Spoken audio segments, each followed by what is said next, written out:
இது என்னங்க அநியாயமா இருக்கு? ஆளுக்கு ஒரு சட்டமா? 230 நாட்களுக்கும் மேல் சிறையில் உள்ள செந்தில் பாலாஜி அமைச்சராக தொடர்வது ஏன் என ஹைகோர்ட் நீதிபதி சரமாரி கேள்வி. திணறிய அரசு வழக்கறிஞர்.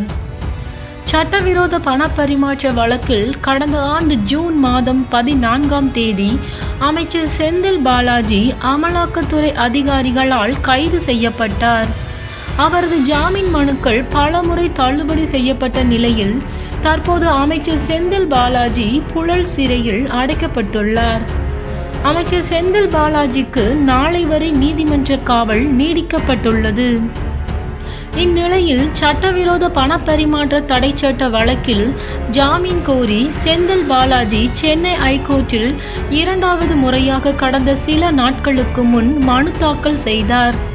இந்த மனு நீதிபதி ஆனந்த் வெங்கடேஷ் முன்பு இன்று விசாரணைக்கு வந்தது. அப்போது செந்தில் பாலாஜி தரப்பு மற்றும் அமலாக்கத்துறை தரப்பில் வாதங்கள் முன்வைக்கப்பட்டன. இரு தரப்பு வாதங்களை கேட்ட நீதிபதி ஆனந்த் வெங்கடேஷ் செந்தில் பாலாஜியின் சகோதரர் தலைமறைவாக உள்ளார் என சென்னை முதன்மை அமர்வு நீதிமன்றம் ஜாமீன் மனுவை தள்ளுபடி செய்தது. ஜாமீன் மனுவை ஆராய்ந்ததில் கடந்த முறை மறுத்த சூழல்கள் மாறியதாக தெரியவில்லை. கடைநிலை ஊழியர் கைதானால் 48 மணி நேரத்தில் சஸ்பெண்ட் செய்யப்படுகிறார். ஆனால் 230 நாட்களுக்கும் மேல் சிறையில் உள்ள செந்தில் பாலாஜி அமைச்சராக இன்னும் பதவியில் நீடிப்பதன் மூலம் என்ன கருத்தை சமூகத்திற்கு சொல்கிறீர்கள் என அரசிற்கு கேள்வி எழுப்பினார். மேலும் சட்டம் என்பது அனைவருக்கும் சமம்தான் என்று நீதிபதி கூறினார்.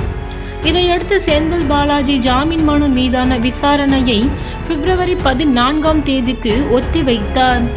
மேலும் ஜாமீன் மனு தொடர்பாக அமலாக்கத்துறை பதில் மனு தாக்கல் செய்யவும் நீதிபதி ஆனந்த் வெங்கடேஷ் உத்தரவிட்டார்.